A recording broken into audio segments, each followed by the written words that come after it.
ఏంటో అబ్బాయిల మ్యాచ్ల కంటే ఇప్పుడు అమ్మాయిల మ్యాచ్లే చాలా ఎగ్జైటింగ్గా థ్రిల్లింగ్గా ఉన్నట్లు అనిపిస్తుంది.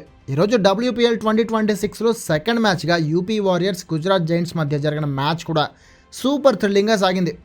అసలు డివై పాటిల్ స్టేడియంలో యావరేజ్ స్కోరే 155. అలాంటిది 208 టార్గెట్ చేస్ చేయాలంటే ఇక యూపీ పని అయిపోయిందనే అనిపించింది. But UP captain Meg Lanning, top order batter Phoebe Litchfield అద్భుతమైన బ్యాటింగ్ చేశారు.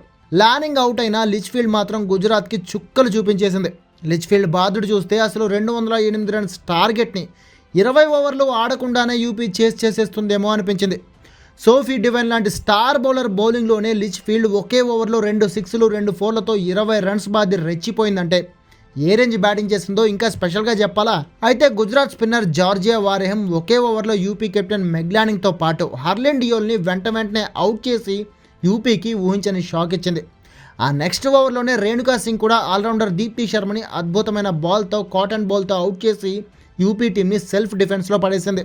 అయితే ఆ తర్వాత బ్యాటింగ్కి వచ్చిన సెహరావత్ ఏమాత్రం ప్రెషర్ లేకుండా బౌండరీలు బాధింది. కానీ కొద్దిసేపటికే సెహరావత్ అవుట్ అయిపోయింది. ఆ తర్వాత డాట్ ఇన్ స్ట్రాంగ్గా ఆడలేకపోయింది. దీంతో రిక్వైర్డ్ రన్ రేట్ పెరిగిపోవడంతో లిచ్ఫీల్డ్ ప్రెషర్లో భారీ షాట్ ఆడబోయి అవుట్ అయిపోయింది. ఇక యూపీ ఓటమి ఫిక్స్ అయిపోయింది అక్కడితో. చివరిలో ఎక్సెల్ స్టోన్ 2-3 బౌండరీలు బాదినా అప్పటికే 2 ఓవర్లలో 40 పరుగులు దాకా కావాల్సి వచ్చింది.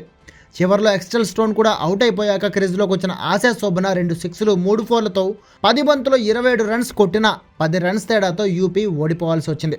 ఇక అంతకుముందు గుజరాత్ టీంలో కీపర్ బెత్ మూనీ ఫెయిల్ అయిన సోఫీ డివైన్ 38, అనుష్క శర్మ 44తో పాటు యాష్లీ గార్డనర్ 65 రన్స్తో హాఫ్ సెంచరీ బాదడంతో గుజరాత్ 20 ఓవర్లలో 4 వికెట్లకు 207 రన్స్ చేసింది. ఈ పిచ్పైది చాలా హైయెస్ట్ స్కోర్. యూపీ బౌలర్స్లో సోఫీ ఎక్సెల్ స్టోన్ 2 వికెట్లు తీస్తే శిఖా పాండే, డియాండ్రా డోటెన్ చెరో వికెట్ తీశారు. ఏదేమైనా ఈ థ్రిల్లింగ్ విక్టరీతో గుజరాత్ టీం ఈ టోర్నీలో ఫస్ట్ విన్ దక్కించుకుంది.